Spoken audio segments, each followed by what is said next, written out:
Hi friends, welcome back to my channel. ഇന്ന് നമ്മൾ discuss ചെയ്യാൻ പോകുന്നത് മമങ് ദായ് എഴുതിയ small towns and the river എന്ന് പറയുന്നൊരു കുഞ്ഞു പോയമാണ്. റിവർ പോയംസ് എന്ന പൊയട്രി കളക്ഷനിൽ നിന്നെടുത്തൊരു പോയമാണ് small towns and the river. Nature, life, death തുടങ്ങിയ കാര്യങ്ങളെ പറ്റിയാണ് പൊയറ്റ് ഈ കവിതയിൽ പറയുന്നത്. സ്മോൾ ടൗൺസ് കാണുമ്പോൾ എപ്പോഴും പൊയറ്റിന് ഡെത്ത്, മരണത്തെ ഓർമ്മ വരുന്നു എന്ന് പറഞ്ഞുകൊണ്ടാണ് ഈ പോയം ആരംഭിക്കുന്നത്. പൊയറ്റിൻ്റെ ഹോം ടൗൺ മരങ്ങൾക്കിടയിലുള്ള ഇച്ചിരി കാമായിട്ടുള്ളൊരു പ്രദേശമാണ്. ഈ പട്ടണത്തിൻ്റെ കാംനെസ് സിംബലൈസ് ചെയ്യുന്നത് മരണത്തിൻ്റെ ഒരു ഗ്ലൂമി സൈലൻസിനെയാണ്. പൊയറ്റ് പറയുന്നത് സമ്മർ ആയാലും വിൻ്റർ ആയാലും ഈ ടൗണിന് ഒരു മാറ്റവും സംഭവിക്കുന്നില്ല. ഇങ്ങനെ ഈ കാംനെസ് ഇതിങ്ങനെ തന്നെ നിലനിൽക്കും. അതുകൊണ്ട് തന്നെ ഈ ടൗണിലുള്ള ജീവിതം നമ്മെ ഓർമ്മിപ്പിക്കുന്നത് ഡെത്ത്, മരണം എന്നത് എപ്പോഴും നിലനിൽക്കുന്ന ഒന്നാണ്. ഏത് കാലാവസ്ഥ മാറി വന്നാലും, സമ്മർ സീസൺ, വിൻ്റർ സീസൺ, അങ്ങനെ ഏത് സീസൺ വന്നാലും മരണം അതെപ്പോൾ വേണമെങ്കിലും സംഭവിക്കാം. വീണ്ടും അദ്ദേഹം മരണത്തെപ്പറ്റി തന്നെയാണ് സംസാരിക്കുന്നത്. ഡെത്ത് കോമൺ ആയിട്ടുള്ള ഒന്നാണ്. അവിടെ ഹോം ടൗണിൽ ആരോ ഒരാളുടെ മരണത്തെപ്പറ്റി അദ്ദേഹം തുടർന്നുള്ള വരികളിൽ ഡിസ്കസ് ചെയ്യുന്നു. ഡെത്ത് ഒരു ഗ്യാപ്പ് അല്ലെങ്കിൽ വല്ലാത്തൊരു സൈലൻസ് ആണ് കൊണ്ടുവരുന്നത്. അവിടെ എല്ലാവരും കരയുന്നുണ്ട്. മരണപ്പെട്ടയാളുടെ ശരീരത്തിലുള്ള റീത്ത് കാണുമ്പോൾ സ്വന്തം മരണം അദ്ദേഹം മനസ്സിൽ കാണുകയാണ്. നമ്മുടെ ജീവിതത്തിൽ ജനനവും മരണവും ഉറപ്പായും സംഭവിക്കുന്ന രണ്ട് കാര്യങ്ങളാണ്. ജനിച്ചു കഴിഞ്ഞാൽ ഒരു ദിവസം മരണം സംഭവിച്ചേ മതിയാകൂ. നമ്മുടെ ജീവിതത്തിലെ ടെമ്പററി ലൈഫ് മാത്രമേ ഉള്ളൂ. തുടർന്നുള്ള വരികളിൽ റിവറിനും ആത്മാവുണ്ടെന്നാണ് കവി പറയുന്നത്.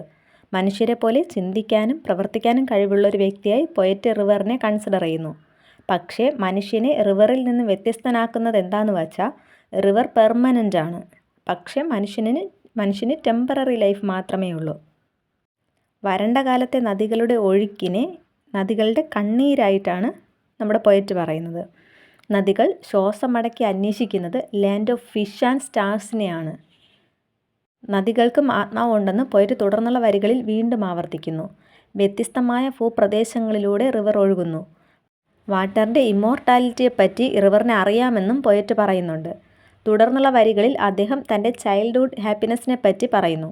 കുട്ടിക്കാലത്ത് നമുക്കൊന്നിനെക്കുറിച്ചും ബോധർ ചെയ്യേണ്ട കാര്യമില്ല. അപ്പോൾ നടക്കുന്ന കാര്യങ്ങളിൽ മാത്രം ഹാപ്പിനെസ് കണ്ടെത്താൻ ആ പ്രായത്തിൽ നമുക്ക് സാധിക്കും. നാളെ എന്ത് നടക്കുമെന്നോർത്ത് ടെൻഷൻ അടിക്കേണ്ട ഒരു കാര്യവും തന്നെ ഈ ചൈൽഡ്ഹുഡ് ഡേയ്സിൽ ഉണ്ടാകുന്നില്ല. അതുപോലെ ഉള്ള ഒരു ബ്യൂട്ടിഫുൾ ചൈൽഡ്ഹുഡ് നമ്മുടെ പൊയറ്റിനും ഉണ്ടായിരുന്നു. ഇന്നസെൻസും പ്യൂരിറ്റിയും നിറഞ്ഞു നിന്നിരുന്ന ആ കാലത്തെ ദേവാലയങ്ങളോടാണ് അദ്ദേഹം കമ്പയർ ചെയ്യുന്നത്. പക്ഷേ കാലം കഴിയുന്തോറും ഭാവിയെപ്പറ്റിയുള്ള ഉത്കണ്ഠകളും നമ്മുടെ ജീവിതത്തിലും ഉണ്ടാവും. അത് നമ്മുടെ പ്രസൻറ്റ് ലൈഫിനെ ബാധിക്കും. പ്രസൻറ്റ് ലൈഫിൽ നടക്കുന്ന കാര്യങ്ങൾ നമുക്ക് നല്ലപോലെ ആസ്വദിക്കാൻ കഴിയാതെ വരികയും ചെയ്യും. തുടർന്നുള്ള വരികളിൽ ആ ടൗണിലെ ഒരു വിശ്വാസത്തെ പറ്റിയാണ് അദ്ദേഹം പറയുന്നത്. മരിച്ചു കഴിഞ്ഞാൽ ഡെഡ് ബോഡിയുടെ തല പടിഞ്ഞാറ് ഭാഗത്ത് വരത്തക്ക രീതിയിൽ വയ്ക്കാറുണ്ട്. സംസ്കരിക്കുന്ന സമയത്ത് അങ്ങനെ വെച്ചാണ് സംസ്കരിക്കുന്നതെന്നാണ് അദ്ദേഹം പറയുന്നത്. മരിച്ചു കഴിഞ്ഞ ആത്മാക്കൾക്ക് തടസ്സമൊന്നുമില്ലാതെ ഹെവനിലേക്ക് പോകാൻ വേണ്ടിയാണ് അങ്ങനെ ചെയ്യുന്നതെന്നും അദ്ദേഹം പറയുന്നു. അത് അവരുടെ ഒരു വിശ്വാസമായിരുന്നു. തുടർന്ന് പ്രതീക്ഷയുള്ള ഒരു ലൈഫിൻ്റെ ചിത്രം അദ്ദേഹം വർണ്ണിക്കുന്നുണ്ട്. ഒരു ചെടിക്ക് നിലനിൽക്കണമെങ്കിൽ സൺലൈറ്റ് വേണം. അതുപോലെ നമുക്ക് നമ്മുടെ ലൈഫ് സ്മൂത്തായി പോകണമെങ്കിൽ ഡെത്തിനെയും ഗ്രീഫിനെയും ഒന്നും മൈൻഡാക്കരുതെന്നാണ് പൊയറ്റ് പറയുന്നത്. പിന്നീട് ആഫ്റ്റർ ലൈഫ് ഉണ്ടെന്ന വിശ്വാസത്തെ പറ്റിയും അദ്ദേഹം ഇവിടെ പറയുന്നു. ഡെത്ത് എന്നത് നമ്മുടെ ലൈഫിൽ ഒഴിവാക്കാൻ പറ്റാത്തതാണ്. പക്ഷെ അതോടുകൂടി എല്ലാം അവസാനിക്കുന്നില്ല എന്ന് അദ്ദേഹം പറയുന്നു. നമ്മുടെ ആത്മാവിന് മരണാനന്തരം ഒരു ലൈഫ് നേടാൻ സാധിക്കും.